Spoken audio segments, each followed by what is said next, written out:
नमस्काराः श्रोतृगणाः, स्वागतमस्ति अत्र भवतां समेषाम् आकाशवाण्याः सम्प्रसारिते संस्कृतसाप्ताहिकीति नामके साप्ताहिककार्यक्रमे।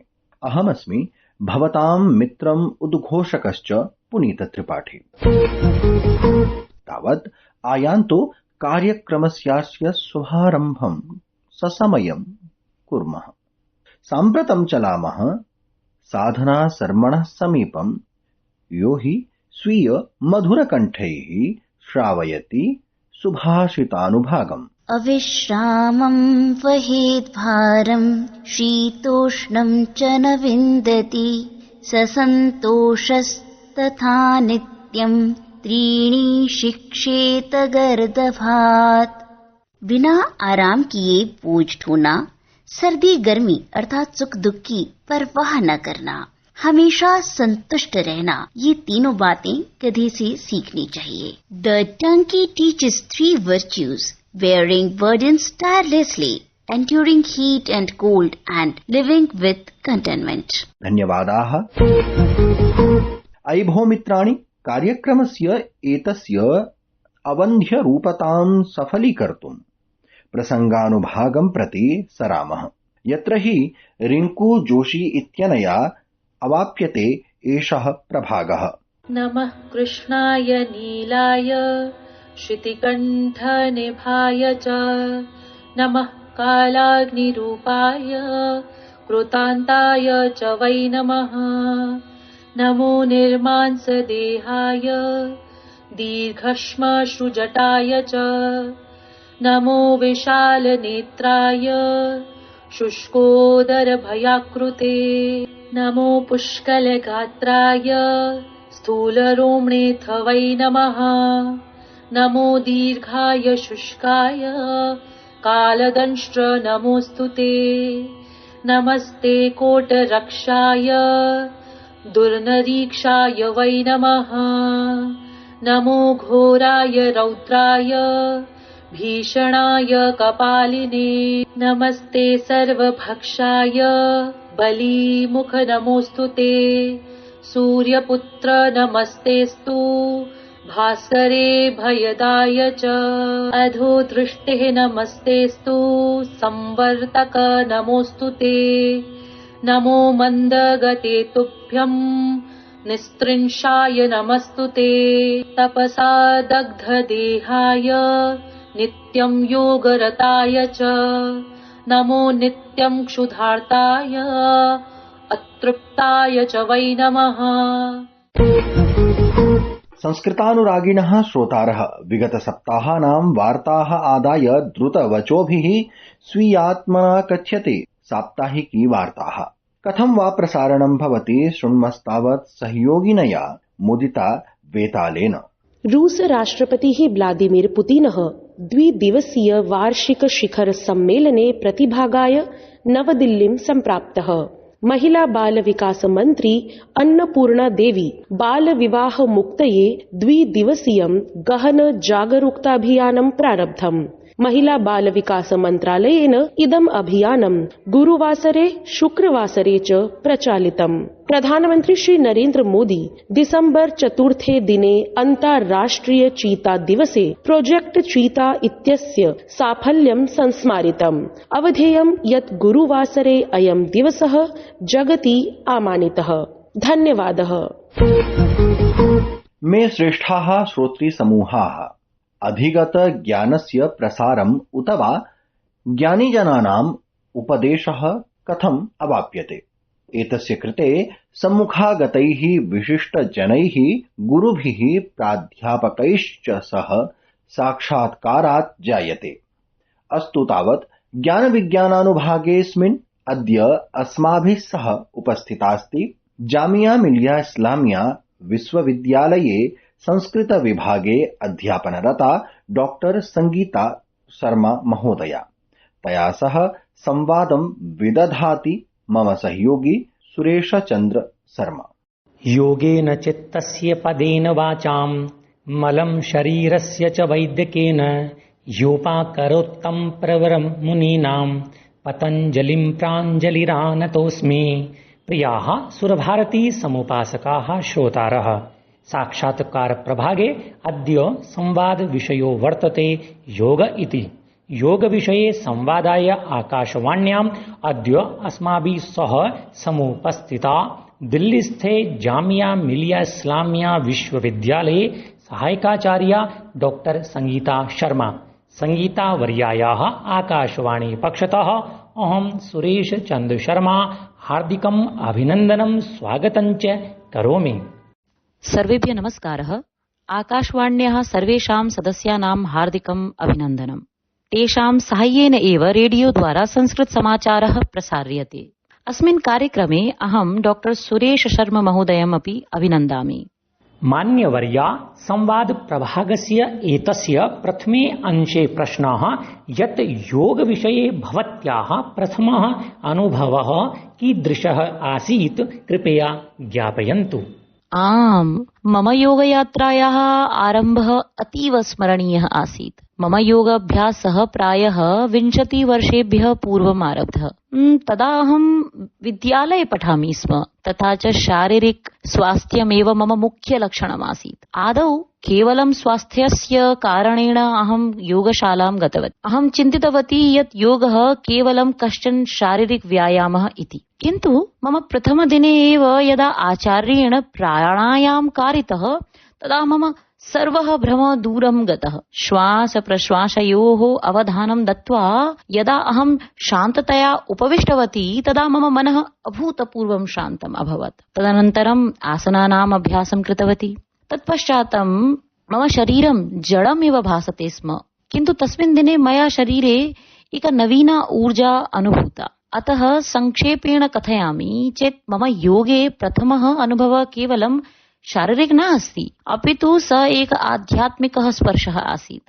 मम जीवनस्य परिवर्तनबिन्दुः अहं कथितुं शक्नोमि यत् योग अभ्यासात् एव अभवत्। सम्यक् महोदया, सम्प्रति प्रश्नः यत् योग विषये पातञ्जलि योग सूत्रस्य प्रमुखं महत्वपूर्णं च स्थानं, भवत्याः योग सूत्र विषये संक्षिप्ताः विचाराः। आम्, अवश्यम्। महर्षिः पतञ्जलि योगदर्शनस्य प्रणेता अस्ति। तस्य योगसूत्राणि मानवमनसः गहनं विश्लेषणं कुर्वन्ति। पतञ्जलिः योगस्य परिभाषां केवलं एकेन सूत्रेण दत्तवान्, योगश्चित्तवृत्तिनिरोधः। अस्य अर्थः अस्ति यत् योगः चित्तस्य वृत्तीनां निरोधः अर्थात् नियन्त्रणम् अस्ति। चित्तवृत्ति किं भवति? अस्माकं मनसि निरन्तरं ये विचाराः, भावनाः, स्मृतयः, कल्पना च चलन्ति, ता एव वृत्तयः। यदा एता वृत्तयः शान्ता भवन्ति तदा मनुष्यः स्वस्य वास्तविकं स्वरूपं ज्ञातुं शक्नोति। एतं निरोधं प्राप्तुं पतञ्जलि अष्टाङ्गयोगस्य मार्गं दर्शयति। एते 8 अङ्गाः सन्ति, यम नियमः। एते सामाजिक वैयक्तिक आचार विचाराः सन्ति, ये जीवनस्य आधारं निर्मन्ति, यथा अहिंसा, सत्यं, शौचं, सन्तोषः च। आसनम् एतत् शरीरं स्थिरं सुखं च करोति, येन ध्यानेन बाधा न भवेत्। प्राणायामः अनेन श्वासस्य नियन्त्रेण प्राणशक्तिः नियन्त्रिता भवति, मनः च शान्तं भवति। अपि च प्रत्याहारः अयम् इन्द्रियाणि बाह्यविषयेभ्यः निर्वर्तयितुम् अभ्यासः अस्ति।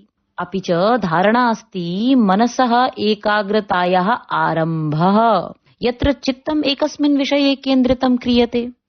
ध्यानमध्ये धारणा प्रगाढा भवति।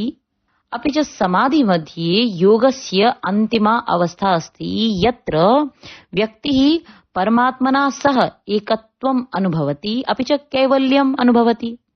अतः पतञ्जले योगः केवलम् आसनं प्राणायाम पर्यन्तं सीमितः नास्ति, अपितु सः एकः सम्पूर्णः जीवनमार्गः अस्ति, यः अस्मान् शारीरिकात् मानसाय, मनसात् च आध्यात्मिक स्तराय नयति।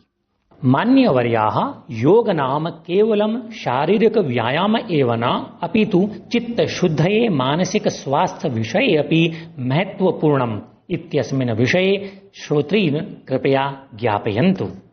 एतत्तु अक्षरशः सत्यम्। मम मते तु योगस्य मुख्यं लक्ष्यं चित्तशुद्धिः एव अस्ति, शरीरं तु केवलं माध्यमम्। यदा वयं विभिन्नम् आसनं कुर्मः तदा शरीरस्य बलं, नमनीयता, स्वास्थ्यं च वर्धते। एतत् सत्यम्, किन्तु योगस्य वास्तविकः प्रभावः तदा दृश्यते यदा वयं श्वासस्य मनसः च उपरि कार्यं कुर्मः। अहं स्वानुभवेन कथयामि। यदा अहं प्राणायामं ध्यानं च कुर्वती आसम् तदा अहं स्पष्टतया अनुभवं यत् मम मनः अपि निर्मलं भवति।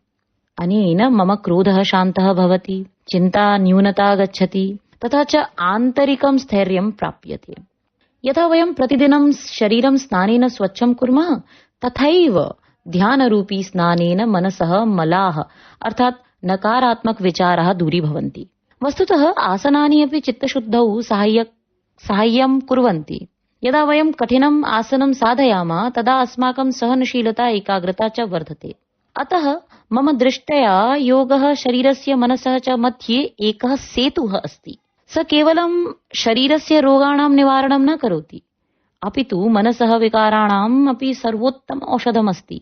योगेन एव वयं चित्तस्य शुद्धिं प्राप्य जीवनस्य वास्तविकम् आनन्दम् अधिगन्तुं शक्नुमः। आदरणीय महोदये, अद्यतन जीवने व्यस्त समाजे च योगः केन प्रकारेण सर्वोत्तम औषधिरूपेण स्थानं सन्धारयति? योगस्य स्थानं कीदृशं? कृपया ज्ञापयन्तु। अद्यतन जीवने योगस्य स्थानं न केवलं महत्त्वपूर्णम् अपितु अनिवार्यमस्ति इति अहं मन्ये। पश्यन्तु, अद्य सर्वे जनाः स्वकार्येषु निमग्नाः सन्ति। तेषां जीवने वेगः अस्ति किन्तु शान्ति नास्ति। अस्मिन् वेगयुक्ते समाजे तनावः, चिन्ता, अवसादः इत्यादयः मानसाः रोगाः वर्धन्ते। जनानां समीपे धनम् अस्ति, सुविधाः सन्ति, किन्तु स्वास्थ्यं सुखं च नास्ति। अस्यां स्थितौ योगः एव अमृतसदृशः उपायः अस्ति। योगः अस्मान् अस्याः धावन्याः किञ्चित् विरामं ददाति। यदि कश्चित् व्यक्ति प्रतिदिनं केवलं 20 निमेषान् अपि योगाय ददाति तर्हि सः महान् परिवर्तनम् अनुभवितुं शक्नोति। अहं मन्ये यत् योगः आधुनिकजीवनशैल्याः दुष्परिणामेभ्यः रक्षितुम् एकं सुरक्षाकवचम् एव अस्ति। स न केवलम् अस्मान् शारीरिक मानसिक रूपेण स्वस्थं करोति, अपितु जीवनं कथं जीवेम इति अपि शिक्षयति। अद्य जीवने योगविलासः न अपितु आवश्यकता अस्ति। स स्वस्थ समाजस्य निर्माणाय एकः अनिवार्य घटकः अस्ति इति। भवत्या योग विषये प्रतिपादितैः शास्त्रविदवचोभिः वयम् अनुगृहीताः धन्याः। पौनः पुण्येन भवत्यै हार्दाः धन्यवादाः, सादरं प्रणामाः, नमो नमः। सर्वेभ्यः श्रोतृभ्यः धन्यवादः, सर्वेभ्यः नमस्कारः। जयतु भारतं, जयतु संस्कृतम्। श्रोतारः, सम्प्रति चलामः ऋचायाः समीपे। सा श्रावयति यत् संस्कृतजगति किं किम् अभवत्, किं किं भविष्यति। आयान्तु, श्रूयन्ताम् संगोष्ठिषु कार्यशालासु किं किं जातम्। काश्यां 19 वर्षीयः देवव्रत महेशरेखे इत्येषः दण्डक्रमपारायणं कृत्वा इतिहासं रचितवान्। महाराष्ट्रस्य असौ युवा वैदिकसाधकः अद्वितीय साधना पुरस्सरम् अथ अद्भुत स्मरणशक्त्या शुक्लयजुर्वेदस्य माध्यन्दिनशाखायाः 200 मन्त्रान् कण्ठस्थीकृत्य दण्डक्रमपारायणं 50 दिनेषु विनावरोधं सम्पूरितवान्। प्रधानमन्त्री नरेन्द्र मोदी, उत्तरप्रदेशस्य मुख्यमन्त्री योगी आदित्यनाथः च तस्मै शुभकामनाः प्रदत्तवन्तौ। भारतीय संस्कृतेः रिक्थभूतः ग्रन्थविशेषः अस्ति श्रीमद्भगवद्गीता। यथा जानीमो एव वयं यत् अनतिचिरमेव श्रीमद्भगवद्गीता जयन्ती समारोहः आचरितं गतः। अस्मिन् शुभावसरे अनेकेषु महाविद्यालयेषु, विश्वविद्यालयेषु च गीता महोत्सवम् आलक्ष्य विशिष्टकार्यक्रमाः सञ्जाताः। ध्यानास्पदं वर्तते यत् अस्मिन् शुभावसरे ईरान देशस्य तेहरान नगरस्थिते स्वामी विवेकानन्द सांस्कृतिक केन्द्रे अपि गीता महोत्सवम् आधृत्य विशिष्टं समायोजनम् अनुष्ठितमासीत्। भारतीय ज्ञान परम्परायाः प्रचार प्रसारमभिलक्ष्य waves a divider association for Vedic studies इत्याख्या संस्था न केवलं देशे अपितु वैश्विक स्तरे अनेके कार्यक्रमान् आयोजयति।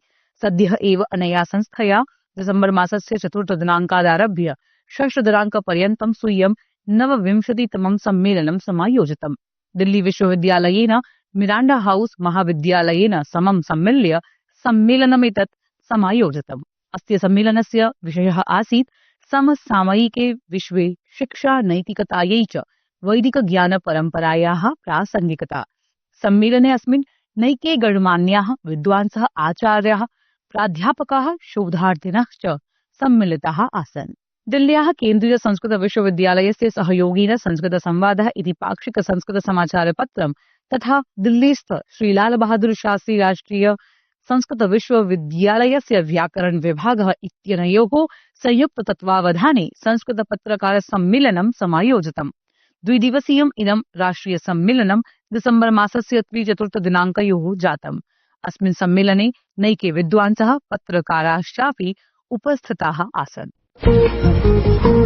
आशां कुर्मः भवद्भिः दिग्दर्शन प्रभागे समुदीरिताः कार्यक्रमाः लिखिताः अंकिताश्च। यदि केनापि जनेन न लिखितं तस्य कृते तु मम एका एव वार्ता अस्ति। आलस्यं हि मनुष्याणां शरीरस्थो महान् रिपुः।